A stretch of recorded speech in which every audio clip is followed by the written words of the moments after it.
Hey, welcome to this week's Market Watch. What kind of a crazy week with the interest rate market? Interest rates unexpectedly pushed up quite significantly.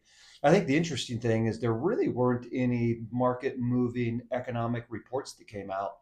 What did happen is the markets have continued to digest the most recent reports. The big one being the BLS blockbuster jobs number, where more jobs were created than expected, some higher than expected consumer confidence reports. And so remember that mortgages always trade on information. So previous to the last couple of weeks, we had really low inflation numbers and we had really negative job reports, which are really good for interest rates. So interest rates start trading on that information, they go down, and sure enough, the Fed, they start lowering rates.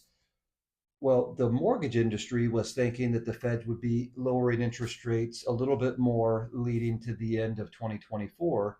But now, with these most recent reports, they're kind of handicapping it a little bit and saying that, hey, maybe that's not the case. And so interest rates pushed up. Next week, we have a huge BLS jobs report. So if you remember, the jobs reports went from being really good to not as good. Unemployment was going up. And then all of a sudden, out of nowhere, we had the blockbuster jobs report that really had the markets confused. Well, here we are with the next BLS jobs report. And one or two things is going to happen.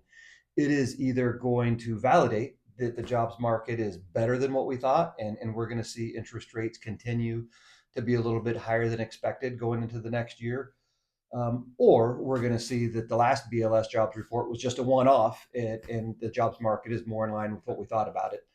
Zooming out for a second, taking a step back and looking at the mortgage market or the mortgage interest rate market as a whole, we still know that overall interest rates are going to be trending down simply because the biggest impact to interest rates is inflation. When we think about an inflation 18 months ago, it was running at about 9%. It's now at 2.5%. As we get into the first quarter of the year, it's expected that we still get right to about 2%. The Feds have already said that they're more restrictive than they should be. We know they're going to be lowering rates. Do we see mortgage rates soften, as we get into the last part of this year? Time will tell. I think next week is going to be a really big tipping point to let us know if that's going to happen or not. So stay tuned and keep an eye out for that when that comes out. And otherwise, have a great weekend.